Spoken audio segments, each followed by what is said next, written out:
the fact that you read a book about the Lewis and Clark expedition every year makes me feel exceedingly stupid. You don't know the degree to which you have been a lifeline of sanity to me in a time that has been really hard. I mean, there were like 4,000 millionaires created when the SpaceX IPO came to fruition. Welcome to Bourbon and Rum, the podcast dedicated to civil conversation. I'm Kent, I like rum, and I'm from the left side of the aisle. And I'm Kyle, I like bourbon. I tend to be a little more conservative. We're brothers talking politics over bourbon and rum.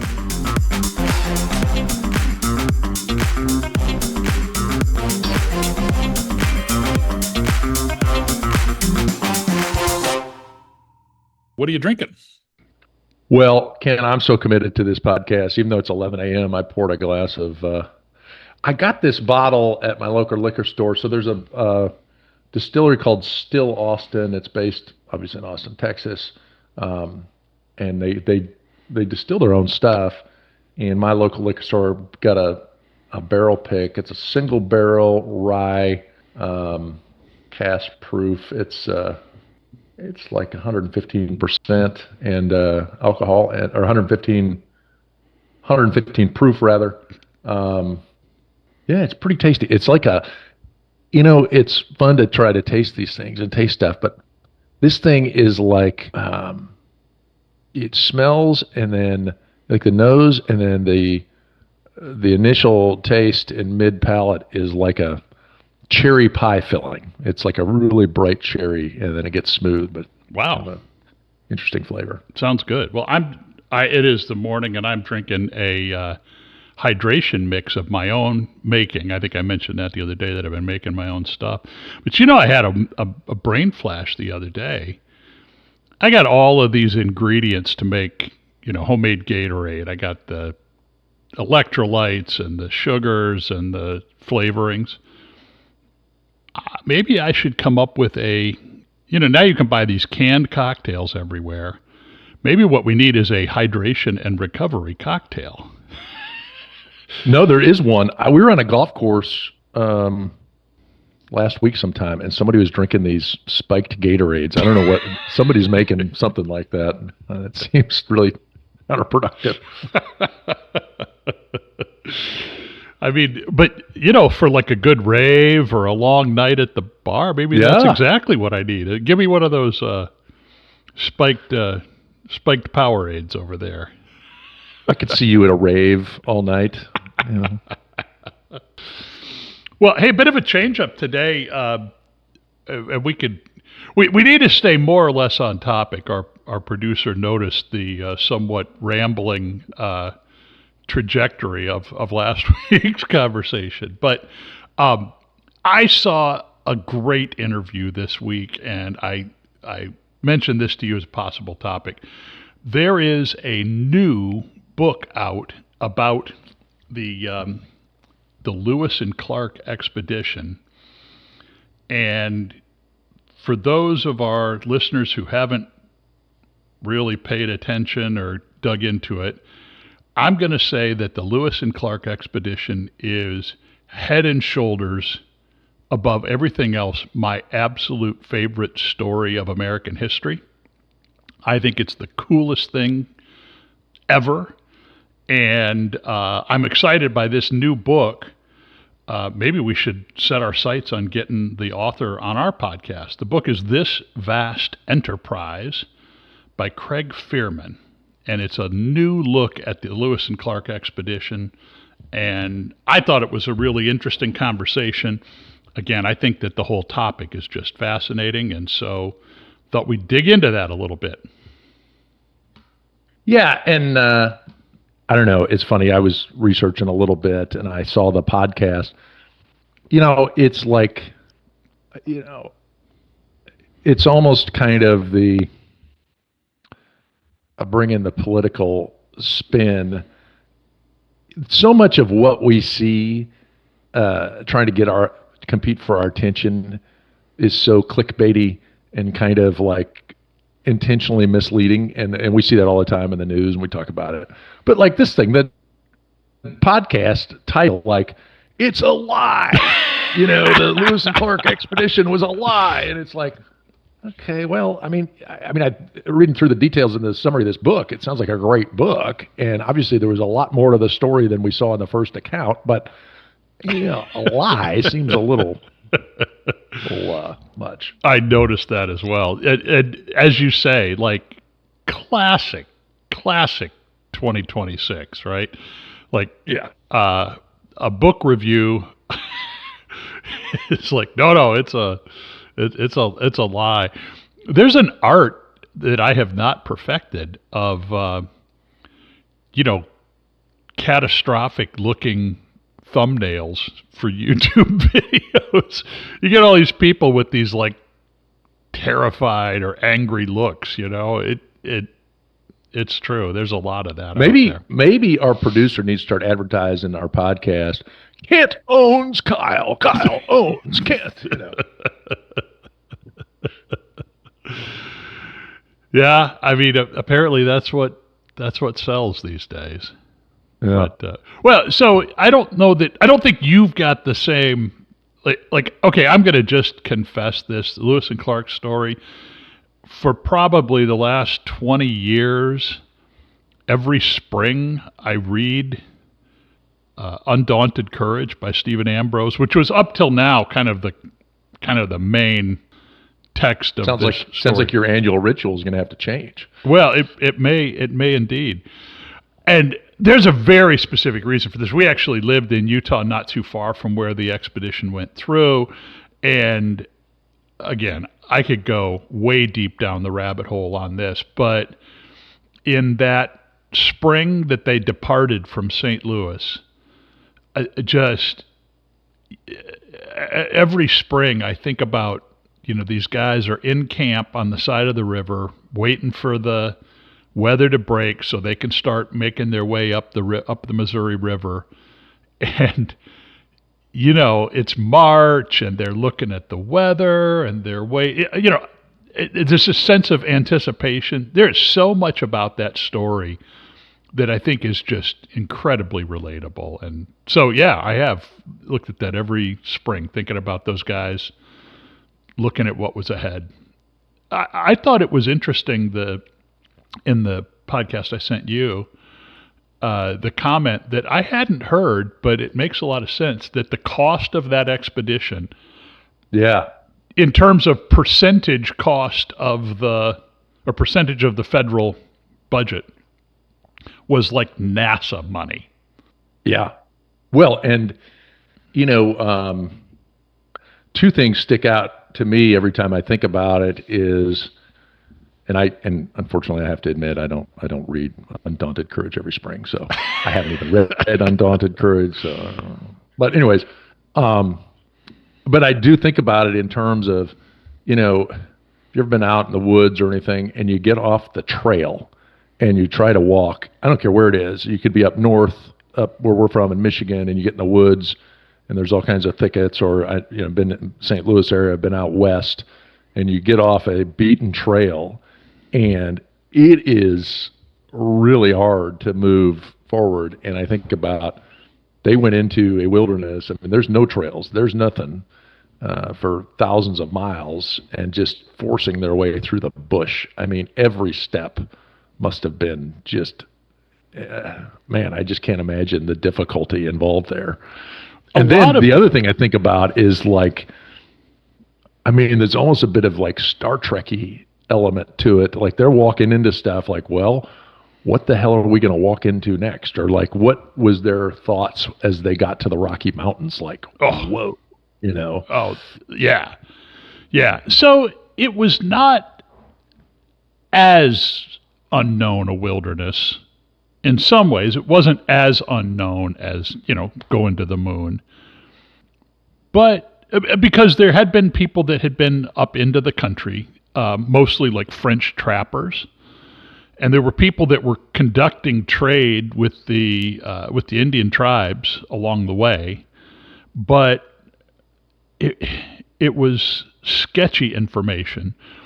It was the timing of the expedition was right after the Louisiana Purchase. And in fact, one of the concerns is that most of the people that they would be encountering, both the Native American tribes and any French or Spanish settlers that were up in there, they were the only ones who knew that the U.S. had bought the Louisiana Territory, right? News doesn't pass through these places. So they're going to go into this wilderness with the knowledge that this is now territory that's been claimed or purchased by the United States. But that's news to everybody they're going to encounter. And, how are people going to take that? And are they going to believe them? Right. One of the things that this book purports to do, and I bought it on Audible, and I'm going to be listening to it, so I'm excited about that. But one of the things that he purports to do is to really focus at a little more micro level, kind of person by person. And he did some deep research into the individuals on the expedition. And I think that'll be interesting. It'll give more of a personal flavor to it. A lot of times the story that's told is of Thomas Jefferson with a vision for a coast-to-coast manifest destiny of the country. And, we call it the Lewis and Clark expedition, but there were 40 people. 41 I've seen people. Numbers from 33 to 45. So it was an interesting group the way it was constructed. There were Lewis and Clark, who were commissioned Army officers. There were, I think at the outset, they had like 15 or 20 already enlisted soldiers that Lewis picked up, I think in like Pittsburgh area, or at bases along the way as he was headed up. So the expedition, obviously, a lot of it starts in Washington, but really everything kind of comes together just outside of St. Louis. And so along the way, they're gathering. So he gathers up some regular Army soldiers, and they also pick up a variety of kind of a ragtag variety of like woodsmen and pioneers and people that were, that were hunters, guys that were, guys that had crossed the Appalachian Mountains and were out hunting in Kentucky or living off the land. And he gathered some of those people. Then they wind up being enlisted into the Army. But then there were also some paid scouts and guides that they had along with them. There was York, who was William Clark's slave, had been his personal servant / slave from birth. These two guys, they were about the same age. They grew up together, and but one owned the other, and Clark took York on the trip. Also, famously, they said that many of the native tribes were amazed when they saw York because they'd never seen somebody with that skin color before. That was a pretty dramatic thing. And then how do you pronounce Sacagawea? I say it's Sacagawea, but yeah, I don't mean to go off subject, but one thing you mentioned about guys living off the land, the thing that strikes me about walking thousands of miles, one of the things that strikes me about walking thousands of miles is and they probably didn't walk, they were on horses, but I mean, they're getting a lot of steps in every day, obviously. Yes. They didn't have granola bars to take. Right. I mean, the logistics of it, after a few days, you're eating rabbits and squirrels or whatever the hell you can find out there. I mean, just the sustenance of a group of 30 to 40 people in the middle of the wilderness for 2.5 years is it's mind-boggling. I mean, they said they starved in near present-day Idaho, and they're crossing the Bitterroot Mountains. Like that was a really severe thing, and maybe it's because they were so high above the tree line where there wasn't much to trap. But you watch like these survival shows on television, and you wonder how in the world could that many people survive off. They must have really known what they were doing. Yeah. Well, some of the members of the party were designated as hunters. There was one guy in particular, Drouillard, who was this great shot, kind of a classic Western hunter. And like his whole job was hunting. And so, they traveled by water for much of the trip. But when you say travel by water, they're going upstream up the Missouri River. And so That is sometimes crazy. sometimes you're rowing. A lot of times they were poling. They had these big boats and guys would put poles and they would walk to the back of the boat and push the thing along. Sometimes when it got bad, they would throw ropes out and dudes would wade in the river. Think that through. You've seen the backwaters of the Missouri River. But especially once they got up to the Great Plains, where they first started seeing the buffalo herds, that's when those were really good times for them food-wise. Across most of Missouri, a lot of it was deer that they were eating. But Drouillard would go out, like his job every morning would be to go out and shoot 3 or 4 deer and have other guys haul them back to camp to cook up. I don't know how they... Go ahead. You think just physiologically, I mean, you're living on that entire journey purely on protein. Yeah. I mean, nobody's getting any carbs. I mean, there's no, maybe there's some Well, cornmeal. wild vegetables or something, but yeah, that's crazy. They said when they were, these guys were working hard too. Again, it's not just like you're just keeping yourself alive. You're hauling a boat upstream. How about water? Yeah. I think you must have had to boil it. Although they drank the river water, which doesn't sound particularly appealing. You wonder, though, could you accustom yourself to the bacteria and the stuff in the water? Maybe. I'd think so. But when they were on the plains eating buffalo, they said, somewhere I read, I don't know how they calculated a statistic, that they averaged 8 pounds of buffalo meat per man per day. Wow. Don't you bet these guys looked like, they must have been physical specimens. I saw one thing. They said they carried portable soup. It was some kind of dried, concentrated paste that they despised, but apparently really helped. Yeah. And after, like you said, the expedition's 2.5 years. I mean, you're a month in, and the clothes that you brought are gone. So they're wearing buckskins, made out of deer hide. At one point, I can't remember when it was, they encountered an Indian tribe, and Lewis was like trying to convince them that he was a white man. And so he had to open his shirt because his arms were so suntanned that, he looked indistinguishable from the natives. Wow. Yeah. Yeah, they said for water because they thought, because the water was moving so quickly, they figured it was safe. I'm like, okay. I wouldn't do that. No, although, again, there's nothing on the river. Today, the Missouri River flows past 3 million septic tanks or something. Well, there's that, but even like when we were up in the wilderness of Utah, I'm more worried about beaver poop than I am anything else. But maybe that wasn't as big of an issue. Who knows? Yeah. Or maybe you could accustom yourself to it.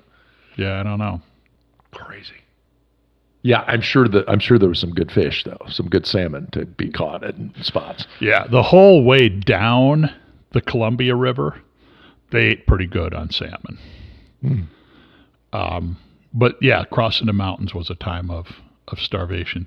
One of the things I'm interested in this book, that Ambrose talks a little bit about different times, but some of the interpersonal dimensions, some of the characters of this story are just, So our late dog was named after a member of the expedition, John Coulter, who was he wasn't an enlisted man at the start. He was like a frontiersman, a hunter from Kentucky.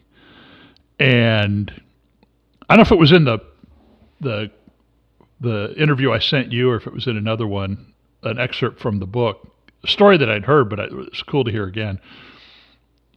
Especially those guys that they recruited that were hunters and frontiersmen. You can imagine that would tend to draw a pretty individualist crowd. Yeah.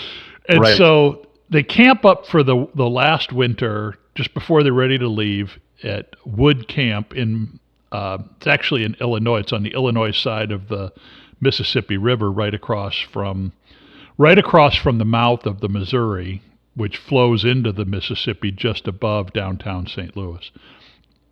And they're camped over there.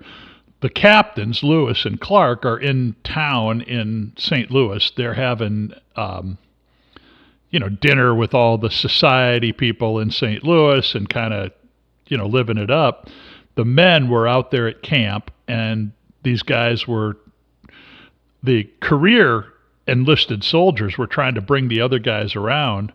And at one point, the one guy asked Coulter that he had to serve a watch. He had to stay up overnight and watch the camp. And he got mad and said, "No, I'm going to kill you." And was loading his gun to shoot the guy for asking him to stand watch. And I don't know how they got it down. They got it simmered down. Lewis and Clark come back, and they're like, "What the hell, this guy?" And but they decided to keep him after they ran a court martial, but they decided to keep him. And 3 weeks later, they took a vote on who should be the sergeants. This is a theme that shows up in this book and also in Stephen Ambrose. It was a very democratic operation for a military platoon, basically. They took a vote and said, all right, who are we going to make sergeants here? And the guy that he almost killed, Coulter, voted for as sergeant 3 weeks later. You can just picture the Corps coming together over.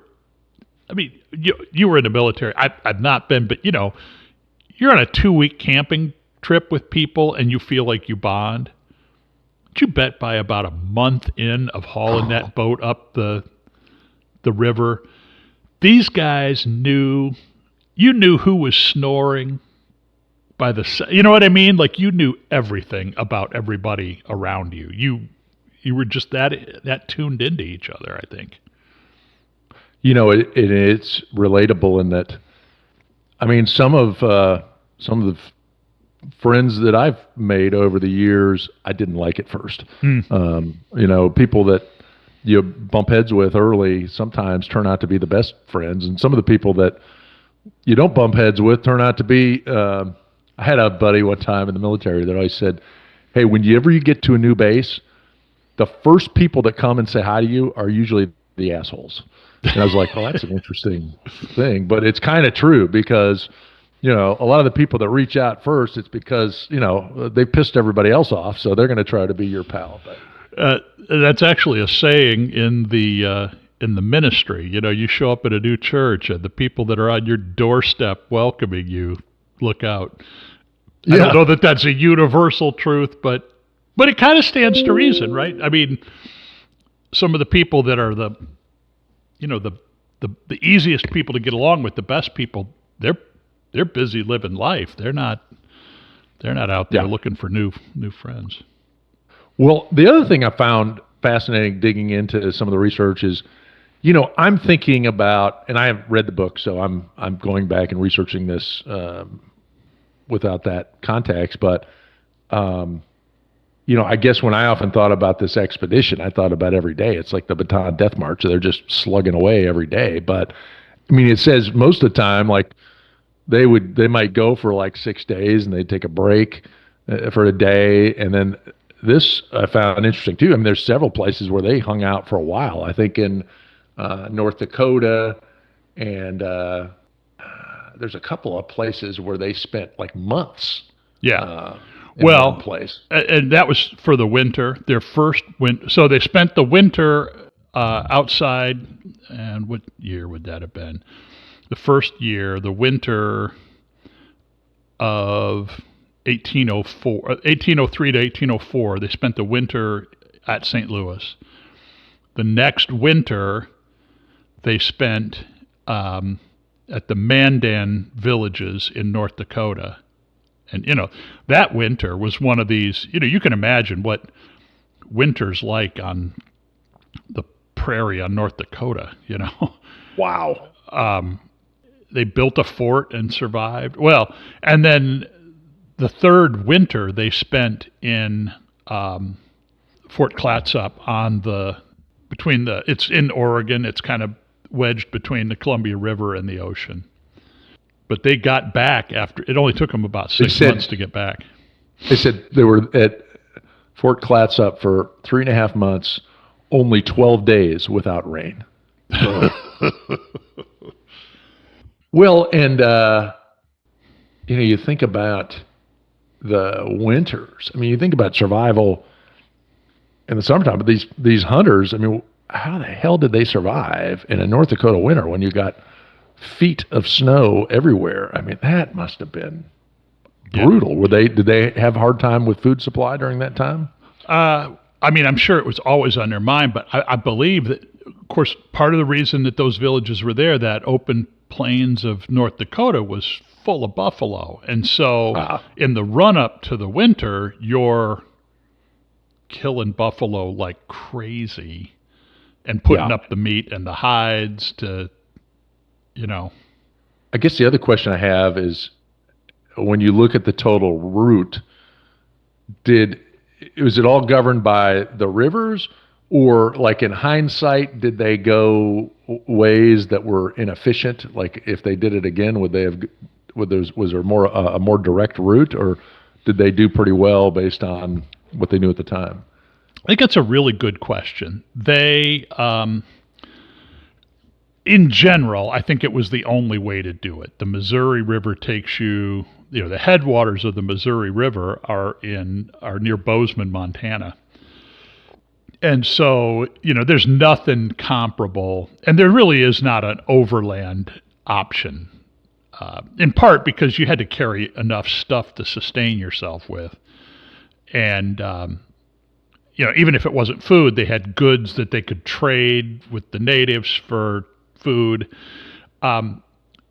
Inside, the part that was the hardest on them during the journey, I think it's safe to say, is the crossing from Three Forks, Montana, to the other side of the Continental Divide, and ultimately to the Snake River and into the Columbia River. There probably was a better way if they had known it. I think you could have taken the middle fork of the Salmon River, actually, would be the difference that they could have done. That might have saved them. Did they have maps from the trappers? Yeah, I mean, you had you'd sit with a guy and he'd sketch out in the dirt, or, there were people that had hand-drawn maps of things, but that's predicated on people's memory, Wow. It was less like a map. It was more like so you're going up this river. When you get to the big oak tree, turn left. Yeah, or the Yellowstone River cuts in here, and Three Forks is 50 miles upstream from the junction of the Yellowstone River, or something like that. You don't have topographical maps of things. Sure. Yeah, the other thing I was wondering about is, what the book talks about and what your research has shown about the lives of Meriwether Lewis and William Clark. I mean, looking at the math and the details I saw, it sounds like their lives were dramatically different post-expedition. Yeah, very, very different. And this actually gets a little bit germane to our normal topic of politics and policy, because there's some really interesting artifact. I'm going to answer what you're saying, but kind of work up to it. There's some interesting turns of history in the thing. Jefferson, it was really partisan between Jefferson and the Adams wing of the government, and it was not a popular thing. He really pushed this through to get basic funding for it. And in hindsight, it's like, well, my gosh, why would you not? But at the time, people were like, we can't spend all this money to send these people. One of the things that they incurred a lot of money on, now think this through with all of the headaches of travel in those days, as they're going up, every tribe that they encountered, they would have these gifts from the government, and they would say, they had these medals that had a picture of Thomas Jefferson on them. They would say to these tribes, all right, the French are gone, the Spanish are gone, we're in charge now. We want peace with you, we want trade with you. Why don't you pick a couple or three of your people, and we'll send you back to Washington to meet our great chief? And they did this with every tribe. They sent these people back, and, imagine, this is not buying somebody a plane ticket somewhere. This is, you get to walk 2,000 miles to Washington, D.C., and hopefully you don't die. Right, and some of them did. Can you imagine that? We took your chief, we sent him to Washington, we told him you got to walk 2,000 miles that way, and, they get back, and, he died. Like,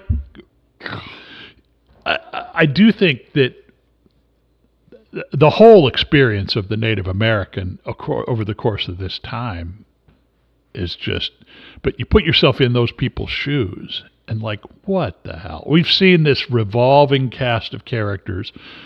I got these Spaniards rolling around here, then they're gone, then it's Frenchmen, I got the trappers, and now this army shows up, says, good news, we're in charge now. And but so they incurred like ludicrous expenses along the way. And Lewis got in the habit of I'll write you a receipt.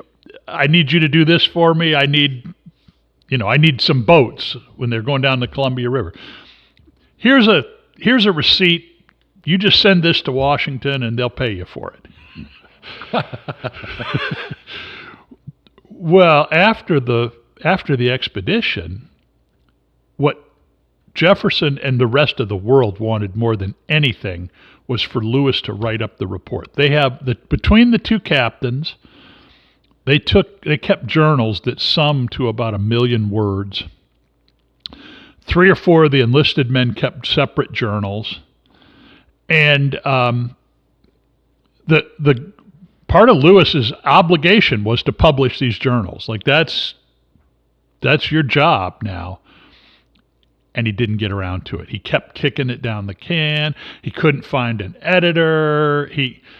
And one of the things that, from a biography standpoint, is interesting is that there's clear evidence of some sort of mental illness in Lewis throughout his life. And it's been speculated to be anywhere from, kind of a low-grade depression all the time that would then spike from time to time, or maybe bipolar, or even schizophrenia. People talked about PTSD potentially as well from the journey. That could be. But even going into it, he had some real problems. And, so now you got the pressure of publishing these journals, and then the new administration took over, the Adams administration took over, and his appointees in the Department of the Treasury were, all these receipts start flowing into Washington a couple of years later. I bought boats, I bought 20 horses, I bought this, and they started denying the claims. And then he got summoned to Washington basically for a big audit. and it kind of came apart, and ultimately he committed suicide on that journey. Oh, wow. Yeah. Wait, he committed suicide on his journey, on his way to Washington, D.C., for the accounting of all the stuff? Yeah. Yeah. And it sounds like he was a big boozer even during the expedition. Yeah. Yeah, I think they all were. I think that was one of the biggest things that they were schlepping with them was, barrels of cheap whiskey. Yeah. Here's a side note. I don't know if you've been tracking this. The Supreme Court right now, one of the cases they have open is it's a challenge to laws against gun ownership because of substance abuse or drug use. So a lot of states have a rule that if you get convicted of a drug-related crime, you're not allowed to have a gun. And there's been a debate at the Supreme Court where people were like, well, the Founding Fathers knew a bunch of drunks, and they never said you couldn't have a gun if you were a drunk. And therefore, the Founding Fathers meant that we should all be able to have guns no matter what we've done. Sober or drunk, yeah. But, anyway, and in the discussion of that, there's been this, I can't remember who made the case, they pointed out all of the Founding Fathers that were like habitual drunk. But I think people did. I think people drank a lot back in the day. Yeah. Well, and I'm sure just just to cope with the stress of that journey, I'm sure they probably had to have something. Yeah. Not so much on the journey, but in towns and things like that. Again, the waters. Part of the reason they didn't mind drinking the water right out of the Mississippi or the Missouri is because, if you live in Virginia, the rivers there are literally like sewers running. Yeah. And so what they would do, they would brew beer, and you would just drink beer because you had to boil the water to make the beer, and then there's a little bit of alcohol in it, and so you wouldn't drink water, you just drink beer. Yeah, that's what would have happened if he actually lived a full life. I mean, it sounds like William Clark really did live a full and pretty distinguished life post expedition. Yeah, he did. One of the most interesting dynamics of this thing are run through Clark. So he had this slave who's on the trip, and I don't care. You get this hierarchical relationship, but there's 40 guys walking through the woods. I don't think. I think everybody knew York, and I think he was his own man. You know what I mean? Like, I just don't think that. But after they get back, Clark's kind of like, there's a correspondence between Clark and York's like, you ought to free me. We walked to the Pacific Ocean and back. Come on, man. And but then also, and we mentioned her name, but Sacagawea, oh my gosh. And there's a reason she's on the dollar coin. I gotta say, again, one of the incredible stories. She's about 15 years old, and she was the quote wife of,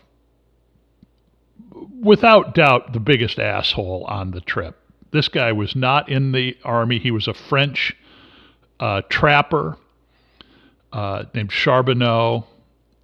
Really a scumbag. I mean, he really was just a scumbag. He was an old guy that bought this 15-year-old girl from people that had captured her, and she had a kid with her, and so they're on the trip, and they're there because they knew that she was a Shoshone, and they needed the ability to communicate with the Shoshone when they went up into the mountains. So they took these people, and the stories are just thick with this guy being a lazy bag of shit. He was just a horrible guy.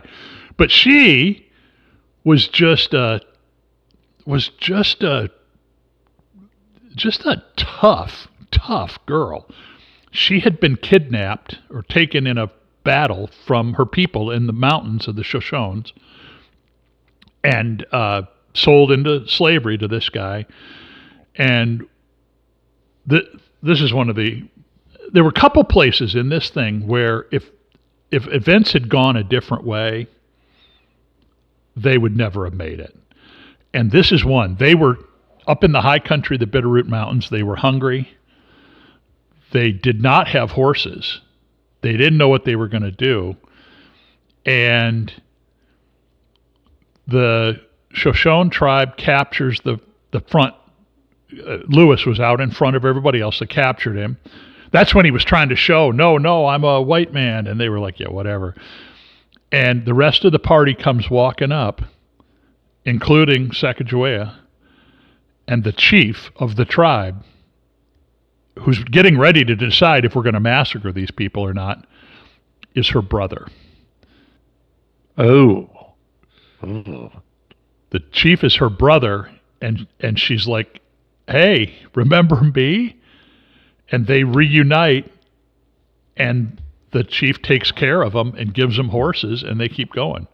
I mean, it could have gone really, really badly. Wow.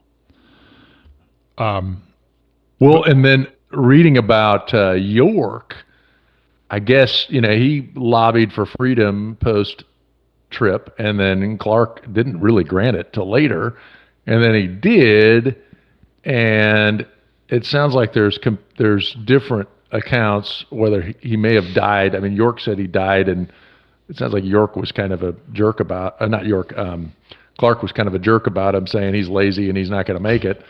And then some think he died of cholera, and that's what that Clark said. But then there's an alternate theory that he may have survived. But I guess it also brings up another point of history that freedom often resulted in a worse standard of living, and part of that was because you're unleashing somebody into the world who has no business background and everything, and they have to try to make it from scratch. So they're starting from scratch late in life, and even post Emancipation Proclamation, the world was not set up for free slaves to operate, to get loans and work with banks and set up. Exactly. It would be damn near impossible to do anything at that point in time. And so, while you want freedom, the trade-off is it was a world impossible to operate in at that point. That's totally true. And again, fast forward, you mentioned the Emancipation Proclamation after the Civil War. The one thing about, gosh, and I want to say this really carefully, I am not sticking up for slavery. But if you think about the economics of it, the thing is, if you're the plantation owner, they're your slaves. They're going to farm your plantation. They're going to do your work. You're responsible to feed them and to take care of them. And it was done more or less well by people. And I'm not saying that was okay, but in terms of basic sustenance, the plantation owner has an obligation to feed the people that are going to do the work. And we went through and we said, good news, you're all free. I mean, this is timely. Do you know what this Friday is? Right. Juneteenth. And good news, you're free. You're free, but you don't have any capital of any kind. You don't have any institutions or any system. You don't have any way to get capital through banking or anything else. No. And now the people that were the institution or the system that provided for your sustenance, we're not doing that. Right. You're set up to fail. You were set up to fail. And then these asshole folks are like, see, you can't make it on your own. Well, nobody could. Let's see if you could make it on your own. You couldn't. Yeah. I think there's a lesson in that, and I'm not trying to make this like a liberal argument, but I think we see this a lot in a lot of policy discussions and decisions. The world's this country and our economy is like a web. it's all interconnected. You don't just make one quick choice. And this cuts against both parties. You don't just say, oh, we're going to do away with this. Like all of this stuff has downstream consequences that we often don't think about. And I think a lot of choices that you make wind up being really disruptive to society till things catch up. Here's a crazy parallel. Now, again, being very sensitive, I'm not in any way saying the human condition element is anywhere close to equal. It's obviously the human treatment element of slavery was horrendous, and so this is no comparison to that. But in a slight parallel of healthcare, like, hey, if you're with the big company, we're going to take care of you. We're going to get you health care. We're going to have all these rights and privileges. But hey, if you want to break free of the big company, yeah, go ahead and get your own health care.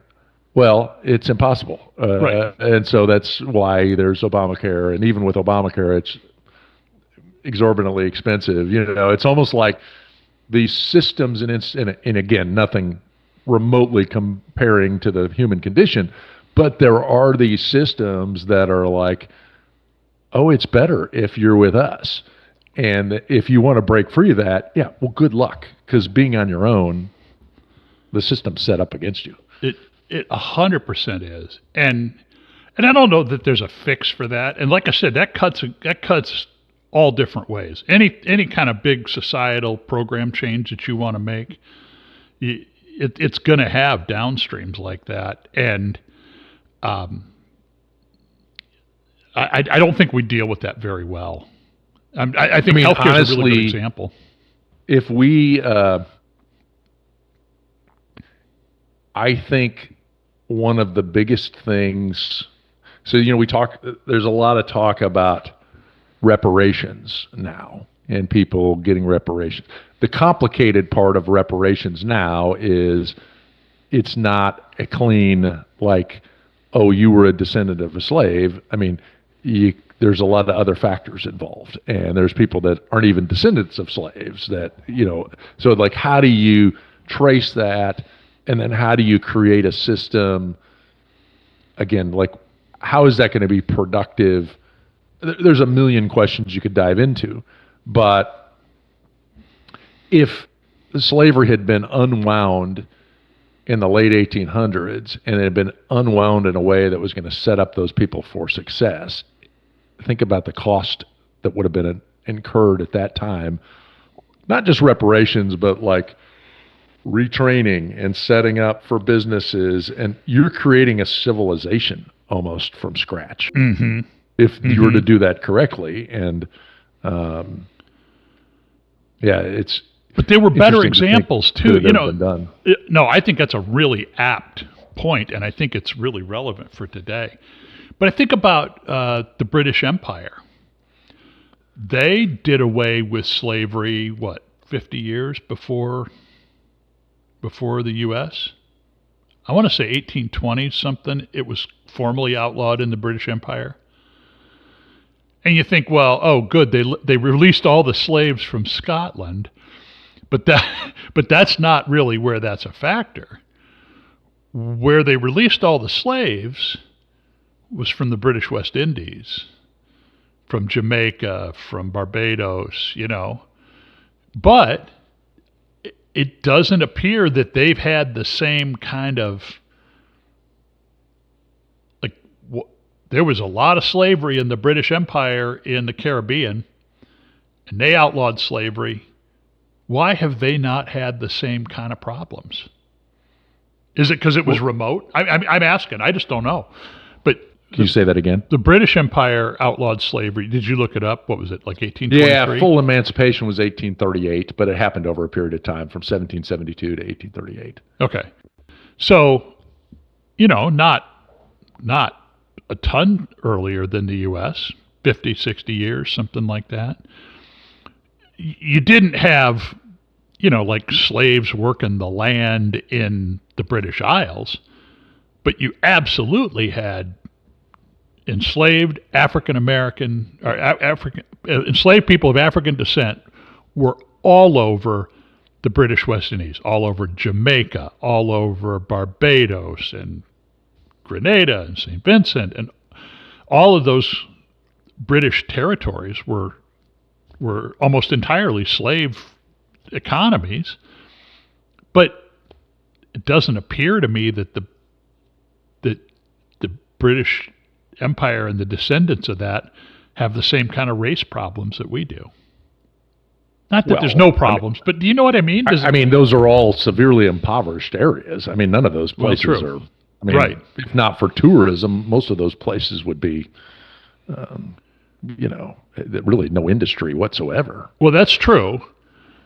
I guess I'm wondering, though, why do we have and maybe you just answered it, maybe the reason that we have the problem is because our slavery problem wasn't parked in islands 3,000 miles from the homeland. Well, and what is 92% of the population in the West Indies is African American. I mean, you say, why aren't there major racial difference issues in the British West Indies? Well, those are predominantly, completely, they're fairly, like single race communities. And so there's not a lot of white-black back and forth, because it doesn't sound like there's much in the way of other minorities there. Yeah. Yeah, I don't know. But I think it's a cautionary tale that, and I don't think I'm putting words in your mouth, I think we're agreeing on this. You just wake up one morning and good news, slavery's over. If you don't do any of the other, if you don't deal with any of the other downstream impacts of that, that's going to haunt you for a long time. Well, I mean, honestly, you think about it. All these places are 90% plus slavery descendants. Yeah. None of those places have, today, they've got some wealth because of, some of these places have some petroleum probably, but most of it's tourism driven. You can trace then to the United States, where there's many African American populations that are well-to-do, but is it because there were strong institutions in place that enabled them to get into those strong institutions? I guess my point is, if you dropped off, I don't care what race you are, but if you dropped picked up a bunch of people from the United States and dumped them into an island someplace, are they going to have a stable economic, are they going to be a prosperous economy 100 years later with nothing? Right. Probably not. Yeah. You got to have some kind of basis to start from. And I think that's a good lesson, in that these West Indies, they were emancipated, sure, but they got nothing to start with. And they've got something now, but most of those are still extremely impoverished areas. The United States, it's a more mixed race environment, and you had people with hundreds of years of business experience to start with a basis of something. I don't know. The concept of reparations, I don't necessarily disagree that large pieces of the population were at a disadvantage when they came out of slavery. Mm-hmm. I guess it's the problem to me with reparations, just how do you do that? Because I feel like a lot of reparation-like activity, we go back to Lewis and Clark conversation and Native Americans, hey, we're going to give you a stipend. Great. And then you got large swaths of folks that are just sitting around getting drunk every day. And I'm not saying it's because they're lazy, but I'm saying when you give somebody just a stipend and no meaningful purpose, that's what you're going to produce. So it's I think it'd be a disservice to descendants of slaves just to dump money in it. I don't have a problem with spending to support that. It's like, how do you do that in a way that is going to create something good in the future versus screwing people up? It's like, I always think about, like, if you won the lotto and you came into a bunch of money, like, I'm not going to give my kids a bunch of money. Like, that would be a horrible thing to do. Then they're going to turn into cocaine addicts. Yeah. You know? Well, and history absolutely validates that. You're right. The story of moving natives onto reservations has been a bad story. I'm with you on that. The idea of some kind of direct payment reparations, I think, is a terrible idea. Not because it's not warranted, but because the mechanics of it. I 100% agree with you on that. I would rather, and it's also, I use the term capital, and I didn't, and I meant it in a technical way. Like, giving people a check every month is not giving them capital. And Right. And so you're saying, all right, well, what's broken is actually not income. I mean, incomes are bad, but that's not the broken part. But people who live with income and expenses, that's one thing. Working capital, the money to start businesses, the money to buy land, the money to build things. And, most people don't have that, but most people have a pathway to that through credit and lending that allows them to build capital. And when those exits are cut off for people. So, no, I agree with you. I think just a transfer payment would be a terrible idea. I do wonder if there are ways that you can address the intergenerational. It's not, and capital's one of it. The other thing that I see a lot in my work, in my business, and I think people who don't know this take this for granted. The difference between being in the first generation in your family to go to college and not is one of the biggest gulfs in American society. And historically, that's hit harder on minorities. But that difference, and you think about it, both you and I made our way to some degree or another. If you want to look at GPAs, that's maybe not a great story, but we knew we were going to go to college. The question was, where are you going to go to college?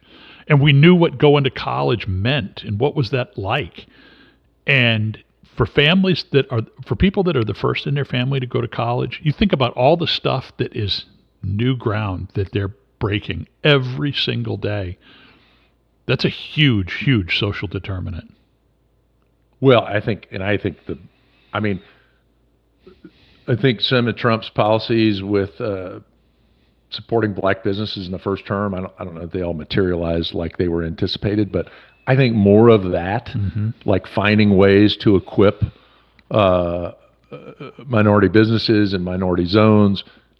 I mean, that if you could help people build sustainable businesses, that's to me a positive. I mean, there's obviously a lot of negative impacts because a lot of people that wind up with the money are real estate investors and other various folks. But if you could find a way to do that, that's way more meaningful, I think, to a community than just dumping money in people's laps. Yeah, I agree. The other kind of modern day ramification of that story that I wanted to touch briefly is I do wonder about, I had not heard, but was struck by the comment that the cost of the expedition was like NASA scale. And I don't know if that means that 40 dudes walking across the country was really, really expensive, or that we spend the equivalent of sending a camping trip across the country on NASA, but I do wonder about that. I did buy some of SpaceX, and I have to admit that it's a little nostalgic to me. My earliest memory of any kind is watching a moon landing. Yeah, I don't know how. Well, I mean, okay, I'm running the math now. So most historians settle on Lewis and Clark expedition cost is $38,000. GDP at the time was about $1 billion. So that's 0.004% of GDP. Okay. Um, Well, I guess what I was thinking about is that, honestly, I was thinking about SpaceX. And okay, so another of my favorite stories of the Lewis and Clark expedition. The stated purpose of this was to survey the country that we bought in the Louisiana Purchase, to identify all of the, and it had a scientific veneer on it. See if this sounds familiar when you think about NASA. The mission was, you're going to go out there and you're going to identify the flora and fauna of the land, and you're going to, map all the rivers. And underneath the headline was, you're going to show the flag to all of these tribes. You're going to tell them that we're going to do business. There was a commercial venture behind that, but it was paid for by the federal government. Ultimately, the biggest beneficiaries of Lewis and Clark expedition were when they came back and Clark drew a map of the route and said, this is where all the stuff is. And that map gets published. I mean, that became the basis for the whole fur trade that, there was a whole part of that. But here's this really cool story. So John Coulter, they're on their way back. They're crossing Missouri. They're a couple weeks out from getting back to St. Louis. And think about that, man. You've been gone 2.5 years on the mother of all camping trips with 40 guys, and you're finally coming into a civilized place. You're 2 weeks out of coming back into civilization. Their whole trip was to discover this land and to bring back the tales of things. They're about halfway across the Missouri, and they're coming down the river, and they pass a group of guys in canoes heading back up. They hadn't even gotten back to St. Louis. wow. And private ventures were already starting to go up. And Coulter, they camp with these guys, they're talking, and Coulter is like, hey, captains, I want to go with these guys. He's 2 weeks away from civilization in St. Louis. And he's just like, man, I don't want to go back. I'm headed back into the woods. And they let him go. Interestingly, the captains made the whole party take a vote. And they said, we're going to let him go, but the rest of you all got to promise not to go because I need help getting the boats back down to St. Louis. And I think they were all like, yeah, Coulter's the one. Like, let him go. But the nostalgia of that story, this guy, 2 weeks out, and he's like, no, man, I want back up in the woods. But they weren't even back. And a private venture was already headed up. If they hadn't done it, how long would it have taken a private venture to make the same journey? Did he make it when he went back? He was, for white Americans, was the discoverer of what's now Yellowstone National Park. That's what he discovered on the second trip? Yeah. He lived up there for the rest of his life. He was a mountain man. And wandered around the hills forever. It's another case in point is Sir Edmund Hillary. Mm-hmm. He summited 1953. Yeah. Last year, in the last couple of years, especially the year just before COVID, there were 885 summits of Mount Everest. It's like, oh, I want to do that too. Well, now it's like 1,000 people a year walk up Mount Everest. Yeah. Well, I was just thinking, I'm a fan, and the reason I wanted to bring this home is I'm a fan of NASA, space exploration. But honestly, if they'd have waited 2 years, somebody else would have done it. somebody else Yeah. would have made the Lewis and Clark expedition. It would have been paid for with private dollars. Would it have accomplished the same things? Probably. And so what about space exploration? Is it, what do you think about that? Are you down with space exploration, period? And do you think that the privatization, the SpaceX Blue Origin approach is the right way? Just curious. Yeah, I mean, you're probably with Graham Platner. I mean, the last thing we want is another trillionaire. I saw that line like, well, let's hope this never happens again. Okay. No, I don't. I'm not a huge fan of Elon Musk, but I can't argue with the vision behind SpaceX. Like, Well, I think it's the right thing to do. I mean, whether you like the guy's politics or not, I mean, the stuff he's created and built, I mean, it's pretty hard to argue with. I mean, I think it's a good thing. I think it's I think you're right. It's just like these private companies going and doing what Lewis and Clark did. I mean, and to some extent, and to a great extent, I think that is the reason for something like NASA, is to go pave a way to where now you think of all the potential derivations of that, of companies that are out doing this. And I mean, you just think about the effectiveness piece of private versus public. I mean, NASA's been successful, yes, but you just think about little things like, they launch the space shuttle into place and they just drop these rockets and they dump them in the ocean. SpaceX has figured out how to land the rocket within inches on the ocean. I mean, that is to me, the benefit of for-profit enterprises. I mean, right, because somebody's got to manage the P&L, and they're like, yeah, I want that rocket back. Right. Well, I think it was just, I mean, the big news was that Elon Musk's net worth rose over $1 trillion this week. I think the bigger story was there's cafeteria workers at SpaceX that are millionaires now with this IPO. I mean, there were like 4,000 millionaires created when the SpaceX IPO came to fruition. Yeah. And I don't want to go dig too far deep into the Graham Platner thing, but again, as the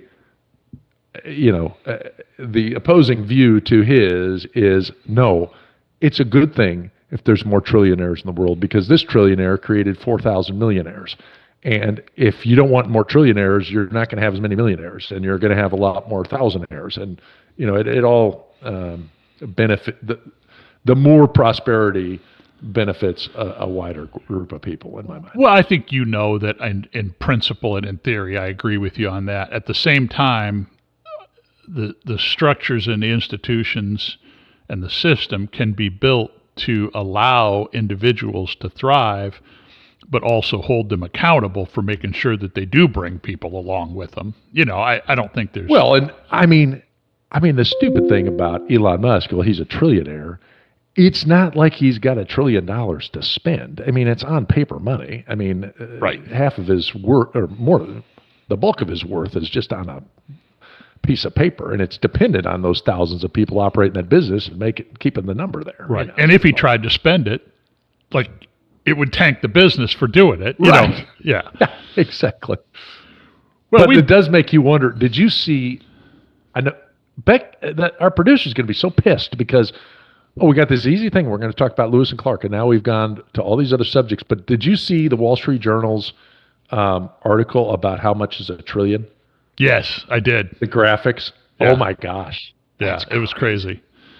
By the way, just on record, not a fan of Graham Platner, and I think he's a dirtbag. And just because a dirtbag is on my side doesn't make it okay.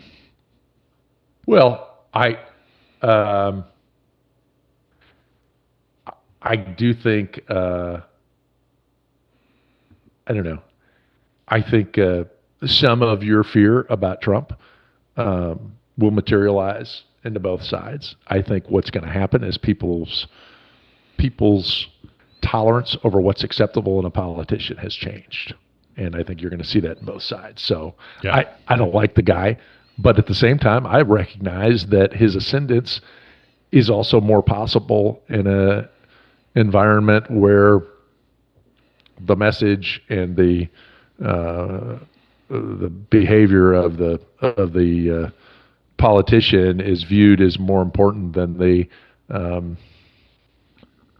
how shall I say, the civility that the person represents. And I think a lot of that is the Trump era. And as much as he's revolting to me in some places, I'm not going to sit here and hopefully I'm not going to be hypocritical and say, oh, well, he's such a jerk. And how is he so anti-civil? I'm not going to probably argue that matter. I'm probably going to argue the matter that, again, I don't. Yeah. I think more trillionaires is a good thing, which is more of a substantive argument, I think. It is, and that's fair. I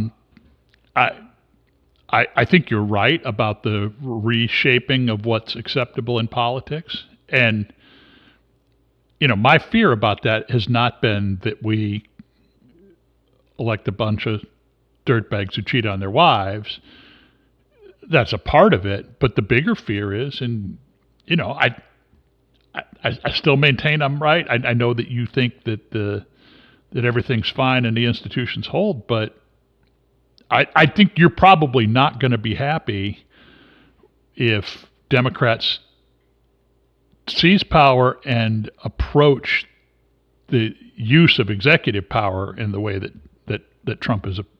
Whether he's accomplished it or not, or he's been stopped by courts, you're fair enough. But I think that there's I wouldn't be comfortable with that. I sure don't think you're going to be comfortable with some of the things that may come out of that.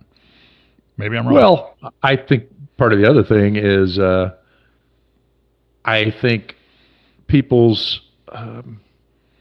negative attributes are on full display that they aren't now. You say you refer to dirtbags who cheat on their wives. JFK was a dirtbag who cheated on his wife.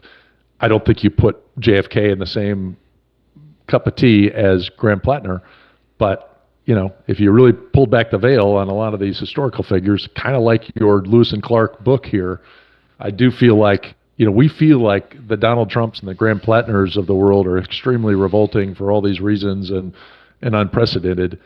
I think if you had a full accounting of history of presidents and others, I think the level of comfort that we often have in the civility of history is probably false. You're without a doubt what you're saying is true. It doesn't make it okay with me. You're right. Okay, but is JFK okay with you? No, I don't think that's okay. I don't. I guess what I'm saying is is anybody okay? Well, nobody's perfect.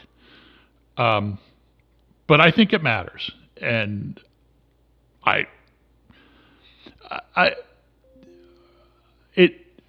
this is another podcast. We're over time. And can we do it without using the Trump word? I think it's a valid question. Does somebody have to be perfect to be the leader? No, but it matters to me. It's not. I might vote for somebody that didn't have values that I respect, but I'm not ready to just give up on that. I think that's the difference. Are there people that I'm just not ready to wave the flag? Oh, well, they're all bad, so it doesn't matter. It matters to me. I guess where I go is, they're to a degree it becomes a faith-driven thing of, are you going to find a candidate who's not a sinner? No. So then it becomes, what is that candidate going to do next? And if we hold all of these candidates up to some lofty standard, I guess my only point is I think most of those standards are going to be, if we want to stack up the candidates based on morality, you're probably going to be disappointed. I know I am. I'm not disputing that at all, but I'm also, but it still matters. Like like you only have the knowledge that you have, obviously, but I don't know. I think it's, again, this is another podcast. I was a Republican who talked a lot about Bill Clinton's infidelity and his behavior, and that was disqualifying. And it's hard to find anybody that says that the Clinton presidency, in terms of outcomes for the American people, was not pretty successful. You wouldn't have agreed with everything, but it's hard to say that wasn't a pretty good time for the country. So I'm still not ready to say, well, then it doesn't matter what he did. It does matter. I know that I can't have a perfect person in charge. I realize that, but it's still something that I take into consideration when I decide who I'm going to support. And I think the Democrats got to reckon with this Platner guy. If he's the best candidate and nobody else could do it, fine. You telling me that there's not anybody out there that's not as much of a dirtbag as this guy? I don't know. I'm not ready to just roll over like that. Yeah. I don't know. I guess I'm thinking of it in terms of,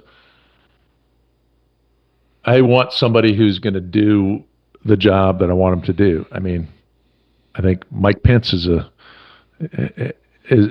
very moral individual. I don't want him running the country. Yeah. But again, another reason why Kent Clark needs to run for office and solve all these problems. Yeah, I don't know. We need that. All right. Well, hey, thanks for a kind of a diversionary wandering. Yeah, down this is a great path. topic. I learned a lot, as I always do from you. And I want to reiterate that how much I learn from you on a weekly basis. I love arguing with you, and I like pissing you off more than anything. That gives me a lot of joy. But I always learn from you. I love your perspectives. Your historical knowledge is second to none. The fact that you read a book about the Lewis and Clark expedition every year makes me feel exceedingly stupid, as I've never read a book about the Lewis and Clark expedition, but I love learning from you. We're kicking this off. It's going to be your annual March ritual.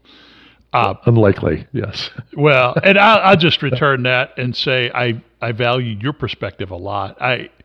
You don't know the degree to which you have been a lifeline of sanity to me in a time that has been really hard, because I know that you're not.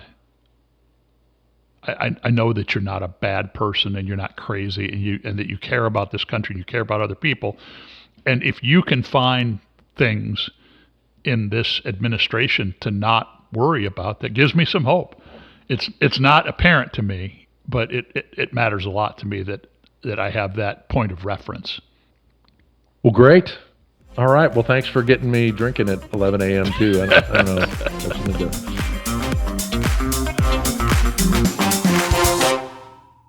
Hey, thanks for joining us on this episode of Bourbon and Rum Podcast. We hope you enjoyed it. Remember to subscribe on your favorite platform and leave us a review. Your feedback helps us keep the good spirits flowing. And we invite you to join this conversation. Follow us on our Facebook page. Let us know what you think. Let us know what you want to hear. And until next time, cheers.